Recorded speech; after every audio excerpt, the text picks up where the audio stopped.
Hello, it's Boxwood here. Welcome to my Libunary.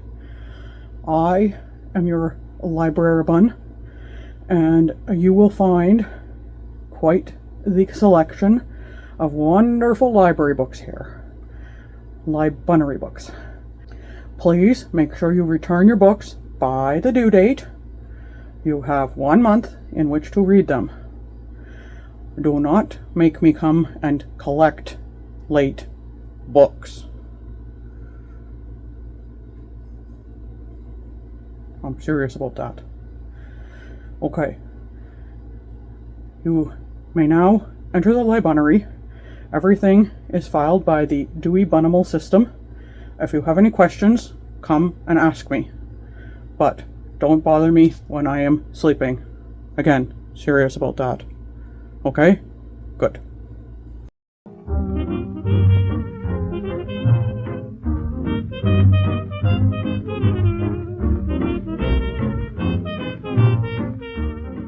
Hi everyone! Welcome to my new and exciting TBR game. This is Boxwood the Libraribun. I'm really excited about this. It took me forever to make this game board. I painted it myself, which was fun. Drew it myself.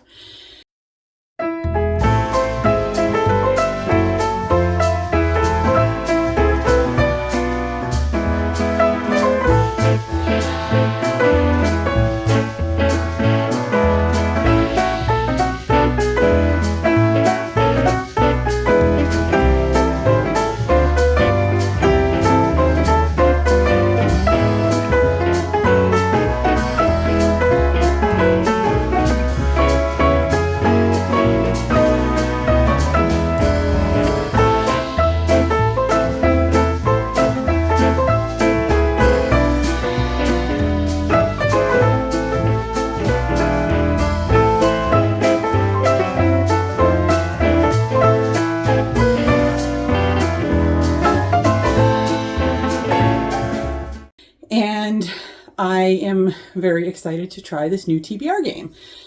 So I had been hoping to get this done for beginning of September. Obviously that didn't happen, so I'm going to do it for October now. So the rules for my game. First of all, I just want to say thank you to a whole bunch of other booktubers whose various TBR games inspired me in this one. A lot of them, it was prompts and things that inspired me. I also, liked all the different game boards that people were using. So down in the description, I'll have a thank you to a bunch of booktubers and include links to their channels. So you should really check them out because they have wonderful, fun TBR games as well that helped inspire me with my prompts and with my board and with my colors and everything. So I kind of took a little bit from all over the place in order to make this the way I wanted it. So I will explain the rules first. So on the game board, each square is a color. So it's like a Chutes and Ladders game. So each colored square will correspond to a set of cards. For example, the yellow ones are my clover cards. And clover cards are to do with the cover and publishing type look of the book. So that's what the clover cards are. Clover, like cover. I know it's a lame pun. So we've got our clover cards. Then we have our pellet cards, because bunnies love pellets. So this is the pellet cards have to do mainly with genres, because I wanted to, and I called them pellet cards because, individual genres, individual pellets the bunnies like to eat, so those are essentially have to do with genres when I'm picking genres for my TBR. Then I have these pink ones, which look more red on the game board, but it's pink. These are my Bunventure cards. So the Bunventure has to do with point of view, with plot, all of those sorts of things, location, setting, all those kinds of things. So you're going on a Bunventure as you are reading. So that's what those cards are. Then I have Bund, Mr. Bund cards. These are the brown ones. And these ones largely have to do with author. They have to do with authors or with like types of books. So like audiobooks, ebooks, translated books, and then authors. So that's why those are called Mr. Bund cards. I'm just shuffling them as I go because I haven't shuffled them much. And then the fifth kind of card is the green ones, and those ones are my Binky cards. Now, for anybody who doesn't know, a Binky is when a bunny goes running across the room and kicks his feet in the air and is just having fun playing a game. So, unfortunately, my bunnies, both Boxwood and Eeyore, are very old men now, so they don't Binky a lot anymore. But I'll see if I can find a, hi Raven. I'll see if I can find a video of one of them Binkying that I can share with you. So what the Binky cards are is they are game cards. So it'll be things to do with random number generators, pulling something out of a jar, playing a game in some way that helps me to choose my TBR. So the other rules of the game, I'm going to do every month, I'm going to do 5 rolls with a 6-sided dice. And that is so that I choose 5 books, and it's going to take me a little while to make it through the game board. Once I reach the end of the game board, my reward for myself is going to be purchasing a book, because I don't buy a lot of books because I don't have a ton of money just sitting around for books. Because of running the animal sanctuary and everything, a lot of my money goes to that instead. So, but I'm going to reward myself with allowing myself to buy a book when I finish the game board. Now, other rules, if I go up a ladder, I get to choose a reward card, and I'll show you the reward cards in a minute. And if I have to go down a chute, that means I have to add an extra roll to the game. So instead of 5 books, I have to read 6 books that month. The other rule is that if at the end of the month I have read all the books on my TBR, I get to also choose a reward card. And the rewards are either things just that are rewarding to me, or they're things that would be rewards in the game, like, take the next ladder or skip the next chute sort of thing. I have reward carrots because, of course, let's see if it focuses. Boxwood is a bunny, and he would like carrots as a reward. So this is the reward cards that I will pick when I go up a ladder, or there are some other times when, like if I finish my TBR at the end of the month, I'll get a reward card. And again, those, the reward cards are for rewards in the game and outside of the game. So are we ready to try it? I am. Okay. So what I have here is, this is who is going to be playing the game. This is little Eeyore. Make sure it focuses. Little Eeyore is going to be playing the game. So we have a piece of sticky tack for him. There we go. And we will put him at the start. Eeyore is at the start of the game. So I only need one of my little dice, and I'm going to roll. Roll number 1, as you can see, is a 6. Okay, so roll number 1. 1, 2, 3, 4, 5, 6. So I ended up on a blue square, which means I pick a pellet card. So let's just shuffle these up. And we're going to take this one. Aha! I have to choose a historical book. Let's make sure that it focuses. There we go. Choose a historical book. Okay, so I will pick something and let you know what I pick. The historical book that I've chosen is The Pale Horseman by Bernard Cornwell. Now, anybody who's been following my channel for a while knows that I love Viking-related things. And I just started this series this year. I've been wanting to read it forever. I've actually owned the first few books forever. And I loved the first book in the series, which is Bernard Cornwell's Uhtred of Bebbanburg saga. So in the first book, you're following Uhtred, who's a young 10-year-old boy. He lives in Northumbria, and it's at the time when the Danes attack. And so the Danish Viking warriors come, and Uhtred's father is killed during the battle, and he is captured. And because of the bravery that he shows, he is raised by a Danish warrior. And through the series of events that happen in the story, Uhtred ends up crossing paths with King Alfred of Wessex, and that is the last kingdom that is standing against the Danes in England. And Uhtred ends up fighting for him, with him, sort of thing, even though their paths are their paths are intertwined, but Uhtred doesn't care for Alfred, and Alfred doesn't like Uhtred, but they end up, fighting together. But there's a lot of complexity because Uhtred is also friends with some of the Danes, and there's a whole lot going on. So this is actually the second book in the series. It's called The Pale Horseman, and this one continues following Uhtred as he is an unlikely ally of King Alfred, and they're continuing to fight the Danes. This one takes place in, it begins when Uhtred is in his 20s. And so it pretty much, I think, will pick up where the last one left off. So I'm really excited to read that. I really, really liked Uhtred's character.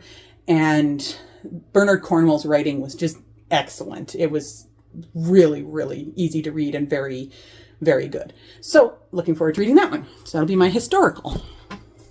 So let's make another roll. All right, I got a 3. Okay, so we will move your 3 spaces. 1, 2, 3. We get a yellow card. That is our clover card. So the clover cards, again, have to do with the look of the book. I'm just going to shuffle them up here. And we'll divide the stack, and we will pick one. So this says, choose a book with a bird on the cover. So I am going to go see what I have with a bird on the cover, and I'm going to try for the most part with these ones to use books that I have around here, although I may order some in at the library depending on the situation.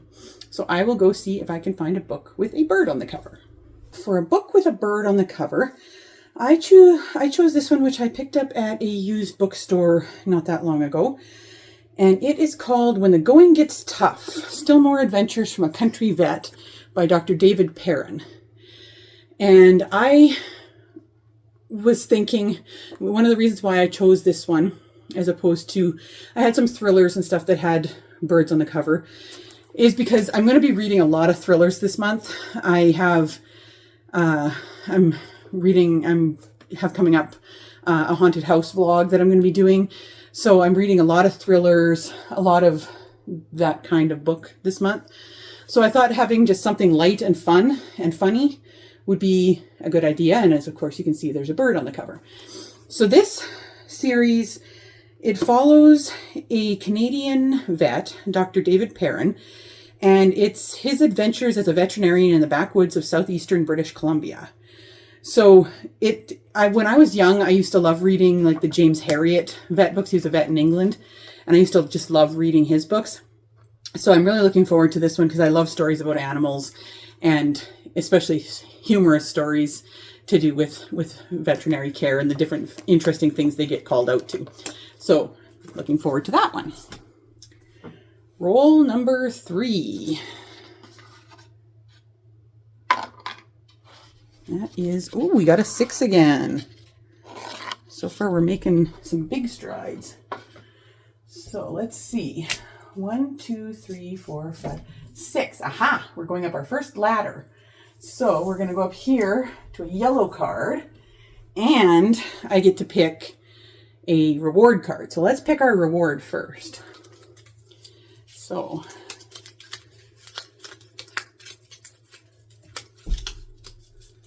might be quicker to get to the end of this than I thought it would, so we'll have to see. Pick this reward card.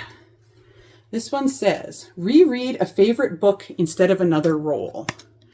So that means that after I choose this card, I'm going to pick a reread.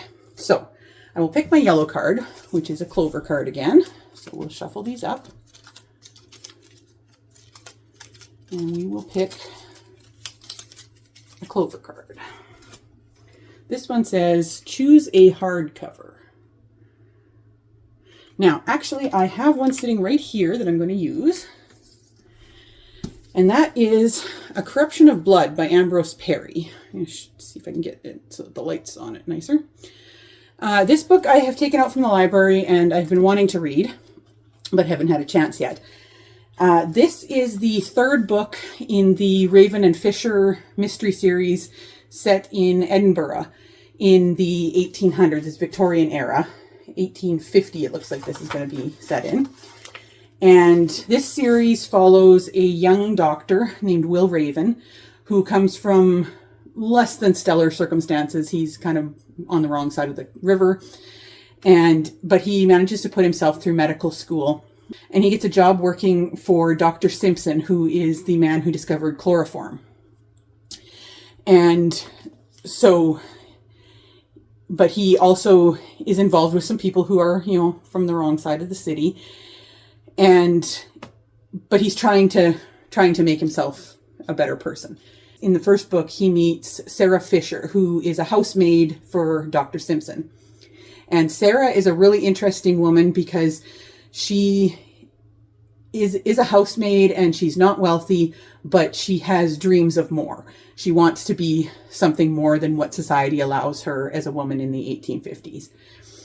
And she would really love to be a doctor. And Dr. Simpson, being the type of man he is, he gets her to help in his clinic and he lets her read all of his medical books and these sorts of things. So she's continuing on with these dreams that she has, even though it's not something that is very likely to happen in Victorian times.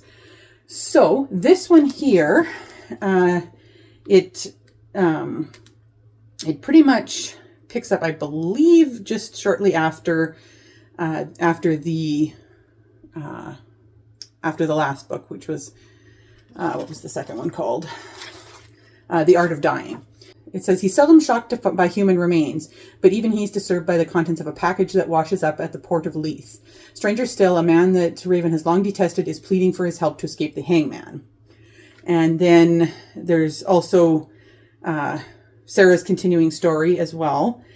And Raven ends up going to Sarah for help to try and figure out what they can do to help this person who believes he's wrong, who Raven believes is wrongly accused of this murder.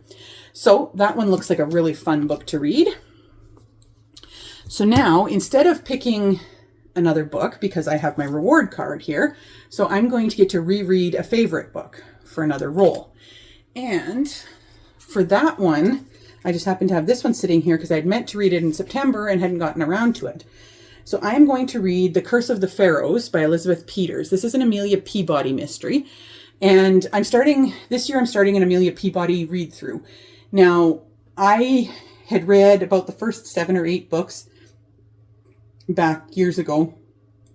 Elizabeth Peters has been one of my favorite authors for a long time. And I read 7 or 8 of the books in this series. It's like a 20-book series. And I never did finish the series because I tend to peter out on 7 or 8 books in a series. So I really want to read the whole thing. And so I decided I would start at the beginning because it's been years since I read them. So I read the first one, which was The Snake, the Crocodile, and the Dog, a few months ago. And this is the second one, The Curse of the Pharaohs. So this series follows a woman. Her name is Amelia Peabody. It's set in Victorian times again. She's an English woman who is independently wealthy thanks to her father. She ends up meeting an archaeologist named Radcliffe Emerson and his brother. In the first book, she meets them. And they end up having to solve a mystery together. This one continues on with that story. So they end up going to Luxor in Egypt, and it is to a tomb recently discovered by Sir Henry Baskerville, who then died under mysterious circumstances.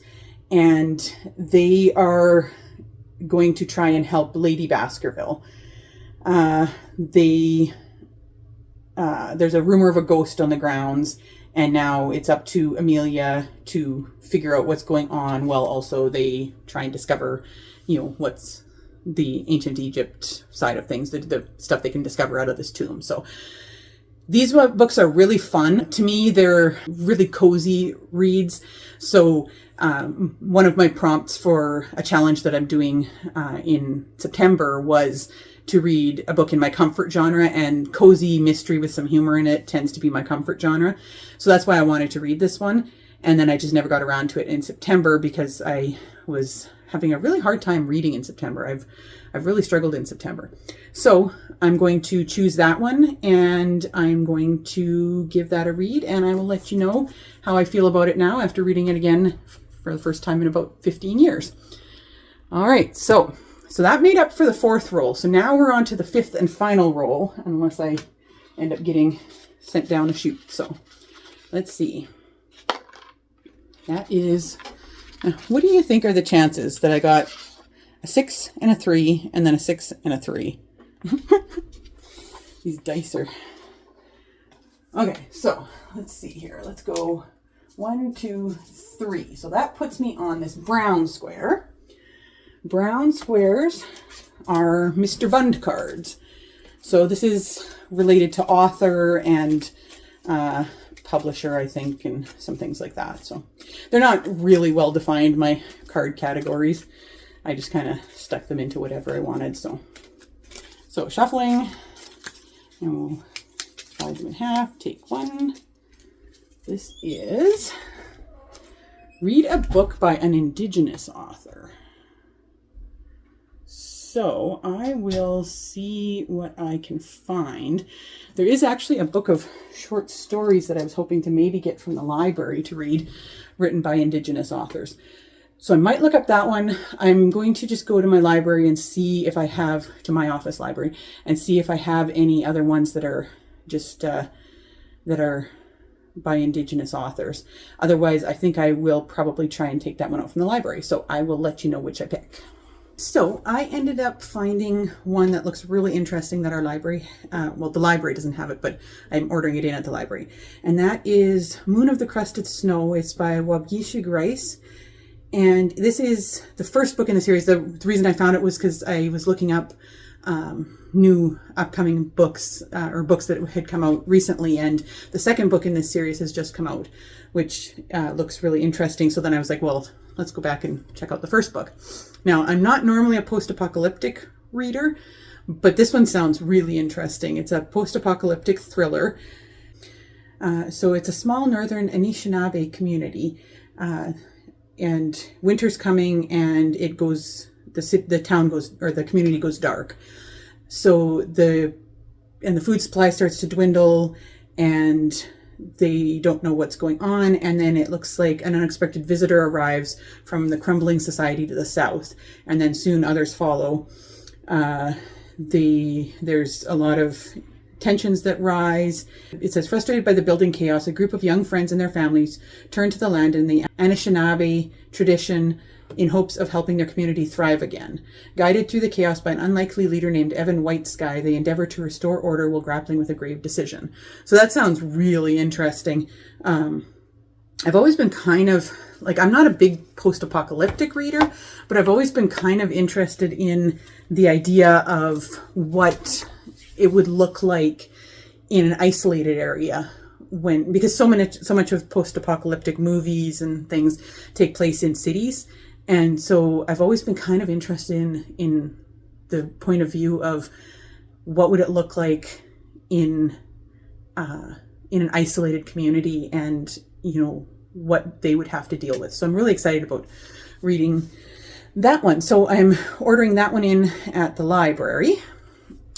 So that gives me a TBR for this month of these 4 books. So again, I have When the Going Gets Tough by Dr. David Perrin, A Corruption of Blood by Ambrose Parry, The Pale Horseman by Bernard Cornwell, The Curse of Pharaohs by Elizabeth Peters, and then The Moon of the Crusted Snow by Wagisha Grice. So I'm really excited to check out those books this month, and I will let you know how it goes. I'm planning on at the end of the month I will post a video telling you how things went, and hopefully I'll be able to pick another reward card by having good luck.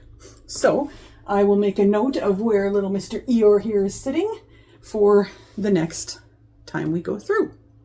And I will let you know how everything else goes and see you at the end of the month. Well, I'll see you before then in other vlogs, but for this vlog, see you at the end of the month. Bye!